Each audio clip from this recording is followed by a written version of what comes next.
Dengan sedikit waktu yang tersisa, akhirnya Kapten Abdul Rozak ini memutuskan untuk melakukan pendaratan ke Sungai Bengawan Solo. Sang kapten tidak pernah lupa tentang detik-detik ia mengambil keputusan pendaratan darurat. Rozak sadar waktu kematiannya akan tiba. Ia hanya berdoa kepada Yang Maha Kuasa seraya mengucap takbir Allahu Akbar dan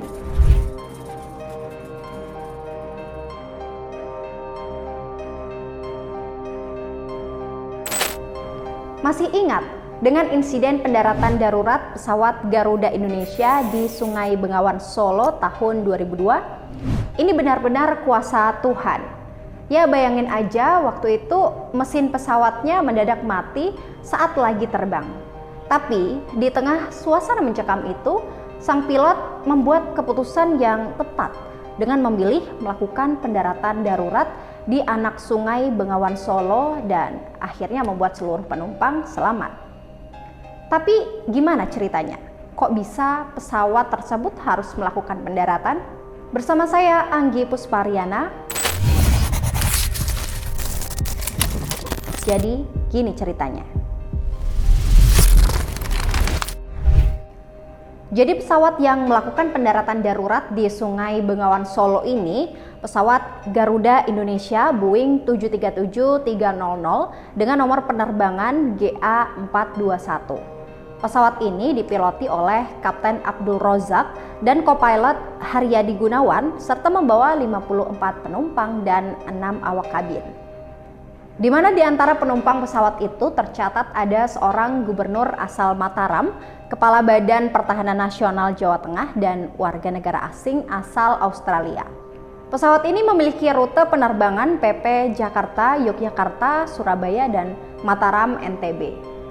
GA421 ini dijadwalkan terbang dari Selaparang, Mataram pada pukul 15.00 waktu Indonesia Tengah dan dijadwalkan tiba di Yogyakarta sekitar pukul 17.30 waktu Indonesia Barat.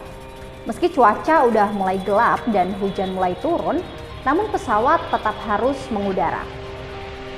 Namun saat pesawat harus terbang menuju Yogyakarta, sesuatu hal terjadi. Jadi memang saat itu hujan lagi turun, bahkan mulai deras. Radar pesawat menangkap adanya awan cumulonimbus di jalur penerbangan. Dengan berbagai pertimbangan, pilot pesawat Kapten Abdul Rozak dan kopilot Haryadi Gunawan ini akhirnya memutuskan untuk melakukan terbang langsung atau istilahnya road direct atas izin ATC. Jadi rute yang seharusnya diambil pesawat ini kan melewati Rembang, Semarang, kemudian Yogyakarta. Namun karena menggunakan road direct, pesawat ini terbang langsung lewat Blora, Purwodadi, Solo, dan kemudian Yogyakarta. Sekitar 90 detik setelah memasuki awan yang berisi hujan, saat pesawat ini turun ke ketinggian 18.000 kaki dengan kondisi mesin dalam posisi idle, kedua mesin ini pun tiba-tiba mati dan kehilangan daya dorong. Kapten Abdul Rozak pun berusaha untuk menghidupkan ulang mesin pesawat, namun hasil yang diharapkan nihil. Karena semua SOP sudah dijalankan dan mesin tetap mati serta pesawat terus turun dengan kecepatan tinggi, pilot pun memberikan instruksi pada ATC dengan istilah Mayday atau bisa diartikan situasi darurat yang mengancam nyawa.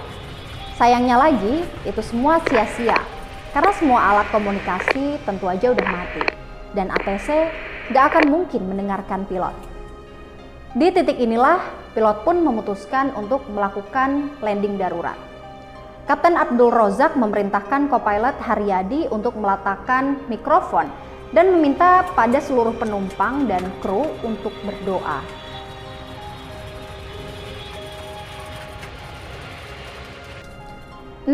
Januari 2002 pukul 16.00. Masyarakat Serenan, Juwiring, Kabupaten Klaten, Jawa Tengah sedang santai menikmati sore. Tak sedikit juga yang tengah asyik memancing di Sungai Bengawan Solo yang melintas di wilayah tersebut. Namun suasana itu berubah ketika tiba-tiba ada suara gemuruh yang berasal dari sungai. Warga pun sontak berlarian mendekati bibir sungai dan mendapati ada pesawat mengapung di sana. Mereka juga melihat para penumpang yang berdiri di atas sayap pesawat dan meminta tolong. Warga pun secara gotong royong membantu mengevakuasi penumpang dari sungai ke daratan. Ya, sebelum pendaratan darurat ini dilakukan, dalam keadaan yang sudah mati mesin, Kapten Abdul Razak ini pelan-pelan menurunkan pesawat ke ketinggian 17.000 kaki. Dalam ketinggian itu, dia ini mulai melihat hamparan sungai dan sawah. Nah, di situ Abdul Razak ini sempat nanya pendapatnya ke co-pilot. Baiknya mendaratkan pesawat ini di mana gitu.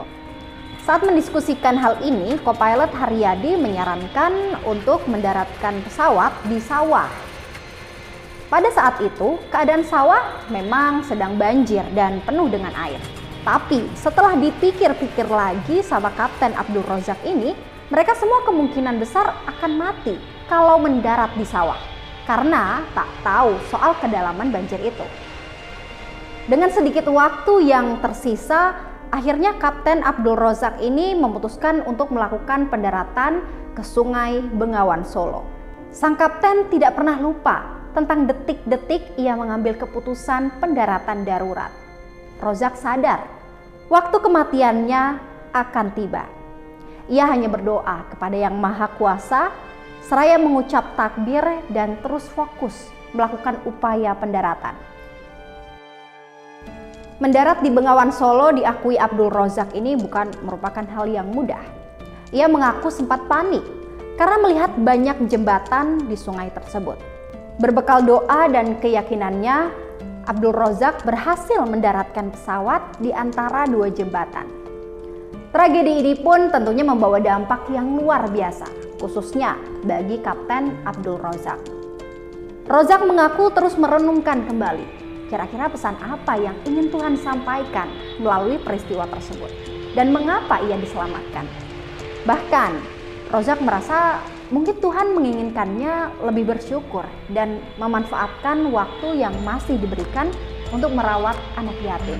Ia bahkan menyebut dirinya bisa selamat salah satunya berkat doa anak yatim yang ia asuh sejak tahun 2000.